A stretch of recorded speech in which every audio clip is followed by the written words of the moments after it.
Hello, everyone. Thank you for watching this video. My name is Mitchell Scott, and as part of the Transactions of Machine Learning Research Infinite Conference, today I will be talking about our recent paper accepted to TMLR called Design Criteria for Stochastic Gradient Descent Preconditioners.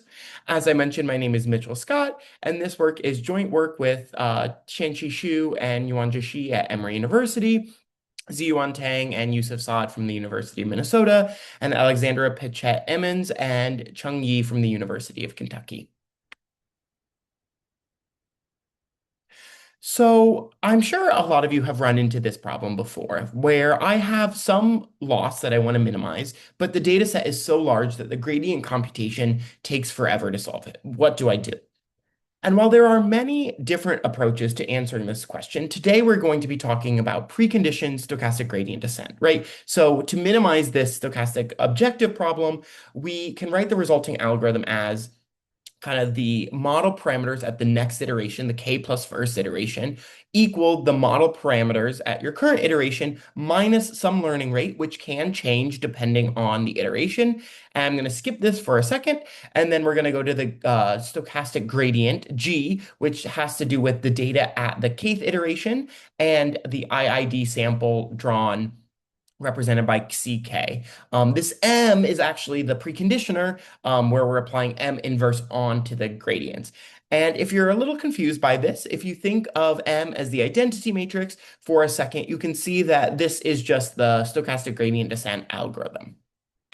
But M does not have to be the identity matrix. And in fact, by having this preconditioned SGD framework, we can unify a lot of well-known optimization algorithms, such as Adam, right? So what Adam does is it has an exponential moving weighted average of the squared gradients up to some iteration k, and we call that sk. And what Adam's preconditioner is it's the diagonal of the square root of sk, which is the squared gradients, plus some epsilon, which is greater than 0 for numerical stability. We could also consider if we take the Hessian or maybe a mini batch approximation to the Hessian of our loss function L, where we take the second derivative with respect to the parameters here, theta, and this would be akin to some like Newton method or Newton type method. And lastly, I want to talk about the Fisher information matrix. And if we use that as a preconditioner, this corresponds to the natural gradient descent algorithm. And the Fisher information matrix is we have some probability distribution P, which depends on parameters theta.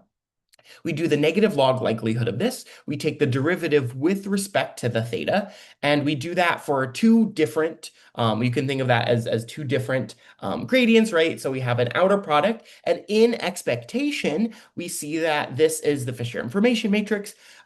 Similarly, we could define it as the expectation of this differential operator acting on the theta, the parameters, or a covariance matrix of the differential operator acting on theta with itself. So we started today's talk with the SGD, stochastic gradient descent algorithm, and it really is a great algorithm. It is rather old, coming from the 1960s, and it requires very little assumption. So it's a very general algorithm. All we require is that we have some loss function with some minimum that we want to find. This loss function just needs L Lipschitz gradients, and the gradient norm squared in expectation has to be less than or equal to some sigma squared, right? So there's some stochasticity there. And with just these requirements, we get that the stochastic gradient descent converges to the expected optimality gap. And this is upper bounded by the beginning optimality gap divided by 2 alpha bar. Alpha bar here represents the fixed step size, and k is the iteration count, right? So as the step size decreases, and we run the algorithm for more and more, we see that this is actually going to be a better algorithm and have a lower expected optimality gap. But much more recently, in 2018, if we add stronger bounds to the gradient, specifically the first and second moments, and we have C strong convexity of our loss function, then if we run SGD with a small fixed step size, alpha bar, it satisfies this, right? So we have this expected optimality gap. We have it upper bounded by this linear decay term, right? Where C, if the function is C strongly convex and C is larger, this is going to decay faster. This is kind of the constant in front of the linear decay. So again, we see that this kind of initial optimality gap is being represented. So if we guess really, really close to the correct solution at the beginning, the algorithm will converge much, much faster. And then we're going to turn our attention to both this term. It shows up both in the constant of the linear decay term, but also by itself, right? So even after we've run this for many, many iterations, we see that this is kind of like the noise floor. Again, alpha hat or alpha bar is the fixed step size. L has to do with the Lipschitz gradients. C has to do with the C strong convexity. And then mu and K are constants associated with the stochastic gradient and the variance respectively.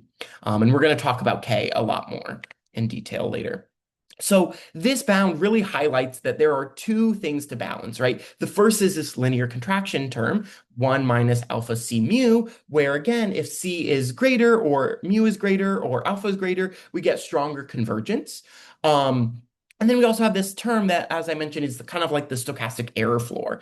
And if you kind of squint your eyes, you can see that L is actually an upper bound on the largest eigenvalue of the Hessian, and C is a lower bound on all of the eigenvalues of the Hessian. So this L over C term can roughly be thought of as a condition number for the eigenvalues of the Hessian. So that is very important, as well as this K term. And again, this K term has to do with the variance of the Lipschitz gradients. So here we have kind of the standard definition of a variance, right? It's the expectation of the gradient norm squared. And here we're using the precondition norm, this M inverse. Again, if that doesn't feel right, you could think of it as using the identity matrix for the regular SGD, and then this would simplify to the 2 norm. Okay, so then we have the gradient norm squared minus the norm of the expected value of the gradient, the norm squared. And again, we're in this M inverse norm, where M is a symmetric positive definite. And then because of properties of covariance and all of that, we can rewrite this as the trace of the preconditioned covariance matrix. And so if we want to run this algorithm for long stages, right, specifically late stage convergence, we see that we can have an upper bound of the variance, which is less than or equal to K, plus some order that has to do with alpha bar and K as well. So it's natural to think of this K as an upper bound of the variance of the Lipschitz gradients. So now, because we've already established that under L Lipschitz gradients is C strong convexity, we have something that's similar to a condition number. Preconditioning this will actually help a lot, right? And that's exactly what we do. So if we fix the step size, alpha K equals alpha bar, and then we have kind of the precondition analogies of the common assumptions that we've mentioned before, we see that our expected optimality gap, it has very similar form to before, except this time we have L hat over C hat, where these are the preconditioned Lipschitz gradient and the preconditioned C strong convexity. Again, we have this linear decay term. We have the coefficient in front of it that has to do with the kind of optimality gap at the very beginning minus this term. And again, because it's a C strongly convex algorithm, we know that there has to exist a local minimizer. In fact, that local minimizer is a global minimizer. So if we run this forever and ever as K goes to infinity, we get this local noise floor. Right? And we see that because we're specifically looking at scientific machine learning for this application, that we want a lower noise floor. And we'll talk about this more later, but we see that L hat over C hat is actually very helpful because this is hopefully smaller than L over C. So by preconditioning it, we get a faster convergence coming from this, but also we get a lower noise floor. And specifically, if you don't want to have a fixed learning rate, that's totally okay. You can vary this learning rate based on some assumptions, right? We don't want it too big and we want it decaying nicely. But again, here we have the expected optimality gap, which is less than or equal to nu over gamma plus k. And this nu is this max term. And again, we see in one of the terms of the max, we have L hat over C hat, which again tells us that a good preconditioner is going to locally condition this. So this is going to be much, much smaller. Okay. But C-strong convexity is an assumption that is not really realistic in scientific machine learning or machine learning in general, for that example. So what if we have a function that is not strongly convex? It's not even convex, right? How do we approach this? And so we turn our attention to the Poyak-Woyashevich functions, which I will just define right here, where they're non-convex, but they still have some structure that we can use. So this local PL function is what I'm going to call it, is that there exists this mu hat PL, which is greater than 0, such that for all points in some local neighborhood, we have this relationship, right? So we have that 2 times the PL constant times the optimality gap is less than or equal to the gradient norm squared. And if you're not familiar with PL functions, as they're more common in optimization literature, not necessarily machine learning literature, here's just an example of comparing a convex function, which is f of x equals x squared, right, in that dotted blue line. We all know what a parabola looks like. But we're now going to compare it with a mu PL function, right? And this mu PL is x squared plus sine squared of x, right? So we see that this red line is actually not convex. I can pick points here and here, for example, where it is actually non-convex. So the line going through them is actually under the function itself, not over. So this is an example of a PL function. Um, and so what we've done is we took basically all of the same results in the convex case, and we've moved it into the non-convex case, right? And so I'm going to informally state our theorem. We have to have some kind of bookkeeping here. So here we have a quadratically growing local basin of radius r, and we're going to call that nr. And we assume that, some optimizer, whatever it is, has gotten us into this quadratically growing local basin. So W1 is the first iteration that we are in this basin, and we let tau be the first time that we leave the basin.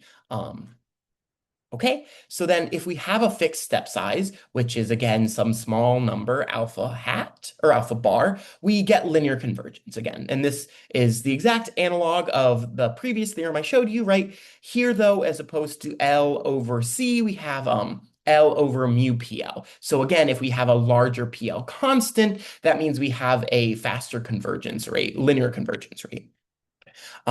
We also have convergence up into a noise floor, assuming that we stay in this basin. And that is, again, a trade-off between L hat over mu hat, and decreasing that, right? The local conditioning or the non-convex approximation to it, and decreasing K, right? Again, K is this upper bound on the variance of the Lipschitz gradients, right? So if we're able to decrease both of those, that's very good.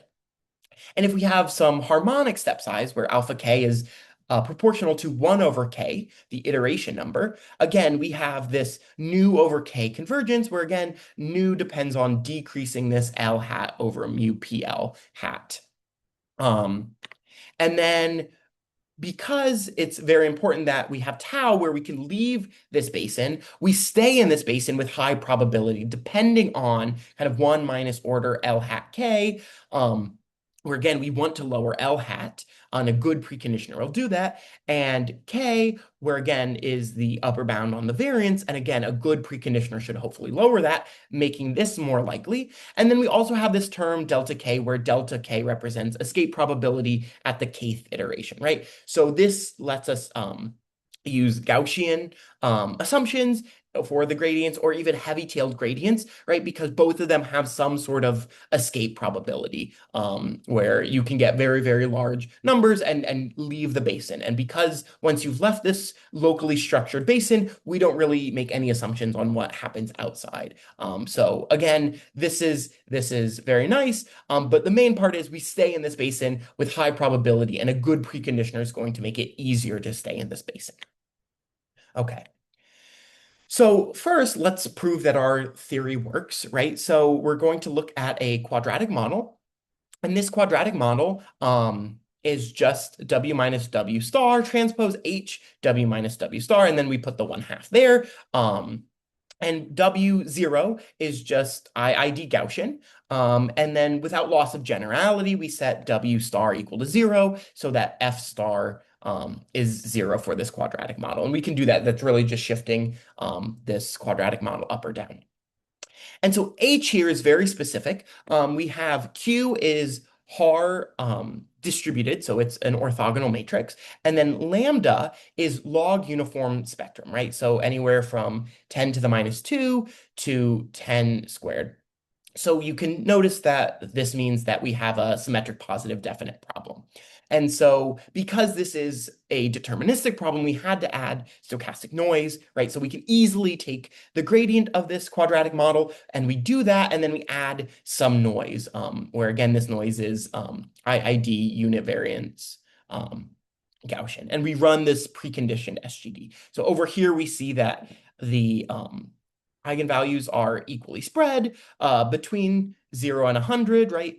And we have the smallest one is times 10 to the minus 2, and the largest one is times 10 um, to the squared, so 100.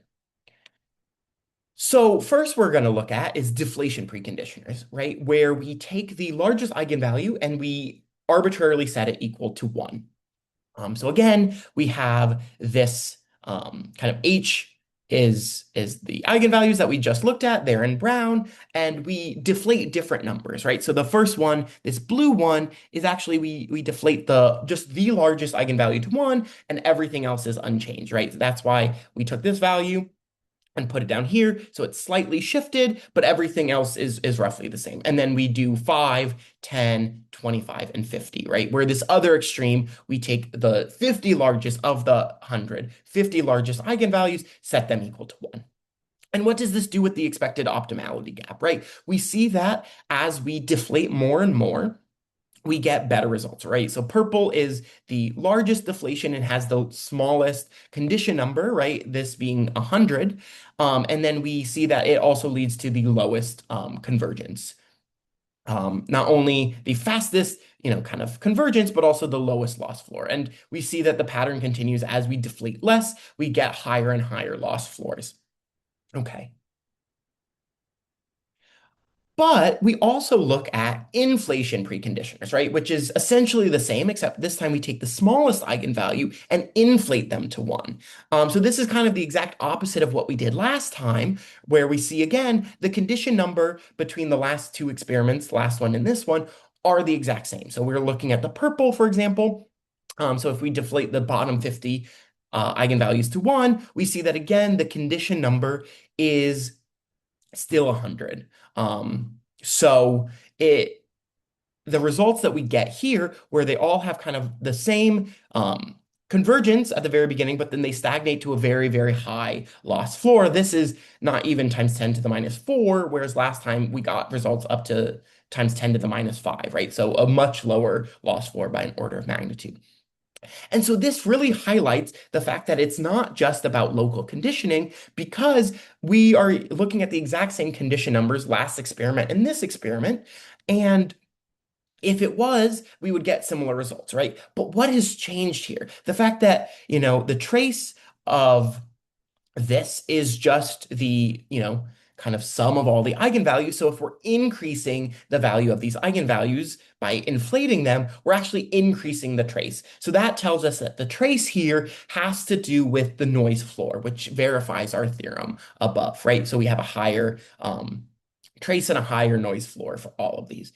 And to really hit home this idea that, it has to do with the trace, as well as the local conditioning, we have this last experiment where here we deflate the same number of eigenvalues, 20, to different values, right? So these, the lower end of the spectrum is unchanged. The top one, we take 20 eigenvalues and deflate them to 1, and then the rest of the 30 are untouched, right? And then we take the next one, we take the 20 eigenvalues, deflate them to 2, 5, 2, 3, 5, and 10, right? Here, they all have the exact same condition number, the local conditioning number, because all of the eigenvalue, the largest eigenvalues are here, and all of the smallest eigenvalues are here, right? So it's the exact same. The only thing that has changed is the trace, right? Because of the fact that we're deflating the same number to different values. So this has a much lower trace than this, for example. Okay, and we see again that it's not just the conditioning, because if it depended just on the conditioning, all of these would have similar results, but they don't, right? In fact, the one with the lowest trace, this blue one, actually has the lowest loss floor and the quickest decay, right? It stays in this very fast linear decay for the longest. And then the one that has the highest trace has the slowest linear decay and then the highest loss floor. Okay. Our results would be kind of silly to represent if we didn't show that they work for real world problems, right? So we're specifically interested in scientific machine learning problems where we want to drive the loss of the loss function as close to zero as possible, because in that incorporates some sort of physical reality, right? Like a conservation of energy, a conservation of momentum, so on and so forth. So you want that as small as possible to really get as close to physical reality as you can have. Okay, so the first thing that we're going to do is we're going to look at the Frank function, which challenges optimizers because it has differing curvature and differing length scales, right? So here is the loss surface we have, and we're doing kind of a standard regression problem where we look at just some data and we try to figure out kind of the true Frank function. And we see here we have two plots. This first one is epoch versus relative training loss. So in all of the experiments I'm going to show going forward, we start with Adam. And we do that for a good reason, right? We want to compare apples to apples. So if we run Adam to, a little bit, we're guaranteed to get to some sort of flatter region, where then we can say, kind of intuitively, we're close to this local minimum so that all of them will then converge to the local minimum, right? If we didn't start this and we started, some optimizers could go very different directions and inherently get a lower loss, just because they found something that was lower, whereas, others are stuck in a higher relative min. Okay, so we start with Adam for the first 500 epochs. And then now that we're all starting at the same good position, we switch. So we've benchmarked Adam, which is, as I mentioned, a preconditioned SGD, SGD by itself, SGD momentum, which is also preconditioned. I have not talked about that here, and it's kind of beyond the scope. We have the CG Hessian, the CG generalized Gauss-Newton, or the Fisher, and then we also have kind of a deterministic LBFGS algorithm. So we switch here, and then we see kind of as right after the switch, we have, this conjugate gradient generalized Gauss-Newton and the conjugate gradient Hessian decay very, very fast in terms of epochs, right? And then we have Adam is doing well and LBFGS is doing well. SGD and SGD momentum really are unchanged. Here, though, to benchmark based on time, we see that as soon as we've switched, right, which takes roughly half a second, here Adam is converging very well as well. This is not anything surprising, right? Conjugate gradient Hessian and CG generalized Gauss-Newton cost more per epoch, right, to do. Obviously, they give us better results, but if we care about time, we see that also Adam, which is a first order method compared to the second order methods, is still doing very, very well. Okay. We also look at physics-informed neural networks, specifically solving this oscillatory PDE. So here is the PDE, right? And then we have our right-hand side is 8 pi squared sine 2 pi x sine 2 pi y on the unit square. And then on the boundary, we have homogeneous Dirichlet boundary conditions, right? So here again, the setup is the exact same. We're running Adam for 1,000 iterations, and then we switch, and then we see that, the CG generalized Gauss-Newton or the Fisher matrix is doing the best. Then the Hessian, here LBFGS is doing very well in terms of relative loss. Adam is doing okay, and again, we see the similar SGD and SGD momentum are really unchanged. In terms of time, though, we see that once we've done the switch, we have, again, this generalized Gauss-Newton, which does well, and then kind of Adam and the Hessian, in terms of timing, compared to loss, do very, very similar. Okay. Lastly, we're going to talk about the hardest problem we're going to tackle today, which is Green's function learning. And if you're not familiar with Green's function, it is essentially the inverse of a differential operator, right? So I want to find some g, x, y, such that if you convolve the differential operator L and this Green function, we get the Dirac delta function, right? And so the first differential operator we're going to be doing is just the normal Laplace with homogeneous Dirichlet boundary conditions. And again, we see that this we're getting kind of more up and down with Atom, but again, we're getting some convergence. We do this for 2000 epochs, and then we switch, and the only real standout in this case is the CG generalized Gauss-Newton or the Fisher information matrix one, right? And this is true for both relative loss and relative timing, or I'm sorry, epoch and relative timing. Okay, and then on this side, we see the Green's function it learned, which if you're familiar with the Laplacian, this is exactly what you'd expect. And then as opposed to doing the exact Dirac delta, we do a very thin exponential function. And that's showing you kind of the convolved version of the PDE with the Green's function. And we see that, yes, we're getting kind of this Dirac delta behavior in zero everywhere else. Okay, and then the last one we're going to talk about is a convection-dominated formulation of this problem. So before we had no convection, it was purely diffusive. Here, though, we're going to put a lot of emphasis on the convection problem, which makes it much, much harder, right? Even for conventional methods, convection-dominated problems are hard. So again, the setup is the same. We want to find the Green's function to this differential operator, and the setup is the same. We see that, we run Atom for 250 or 2,500 epochs, and then we switch, and then we're getting really nowhere in terms of relative epoch number or optimization time, other than this generalized Gauss-Newton or this Fisher information matrix. Uh, so again, this is showing that preconditioned methods work really well for stochastic gradient descent in scientific machine learning. But we would be remiss if we didn't mention the fact that this empirically clusters the eigenvalues, right? So this is the convergence curve we saw last time for the convection-dominated Green's function learning problem.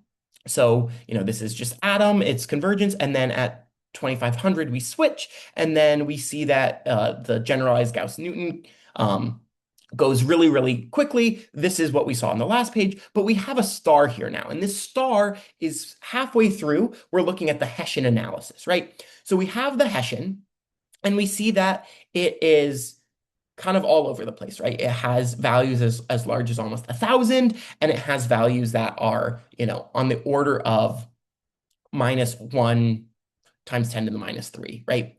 So it's an indefinite problem, and it's rather hard because the spectrum is so large. But if we look at the generalized Gauss-Newton preconditioned Hessian, we see that we can't really do anything on this lower end. It's essentially the same up until about here, right? Where we see that all of these large eigenvalues are actually being clustered around 10 to the 0 or 1, right? Which is exactly what we want. So we're able to show that preconditioning removes or moves the larger eigenvalues down, which makes it L hat Lipschitz, and this L hat is lower than L. So this explains why our theory works well for scientific machine learning as well. And so I'm just going to recap what we've talked about today. A well-designed preconditioner. I haven't told you how to design it, but just kind of a list of things that are important when designing a preconditioner. We should enhance local conditioning, right? So this includes, in the convex case, reducing L hat over C hat, or in the non-convex case, L hat over mu hat. And this speeds up the contraction. We also have reducing the preconditioned noise level K, which is the variance of the variance of the Lipschitz gradients, and this lowers the effective noise floor, which makes the convergence closer and closer to 0, which is like what we want to see. And then we didn't really talk about this alpha QG, but this has to do with the quadratic growth of the local basin, and we saw that a well-designed preconditioner is going to increase the basin radius as well as improving basin probability. And this we saw in the staying in the locally well-behaved basin with high probability. And so some future work we're thinking about is we look at these scientific machine learning problems and we see that only real good methods for preconditioning are these kind of covariance methods. The Fisher information matrix, for example, is a covariance matrix as we've defined. So we want to find a M which lowers the trace M inverse sigma, and the Fisher matrix is the forerunner for this, and it can be understood through the lens of covariance matrix. And so what we want to do is we want to see if we can use random matrix theory to get an a priori estimate on the good stochastic preconditioner, right? So we don't have to run millions and millions of epochs. We can figure out, based on the structure of the covariance preconditioner itself, if it's a good candidate for this class of problems. And then we also want to look at kind of low regret metrics, which will apply at any stage of training, not just late stage training, where we can say that, if even if we selected the best at each step, we have low regret compared to kind of a fixed preconditioner over all these. Because again, it costs a lot to keep updating your preconditioner every single iteration. So it would be nice to have some sort of really good preconditioner that we can reuse and then maybe recompute every 10 or 100 epochs. And so thank you so much for your time. You can read the paper at this QR code, as well as you can look at the link here, openreview.net, to read our paper. And thank you so much for your time. I will show you my references now.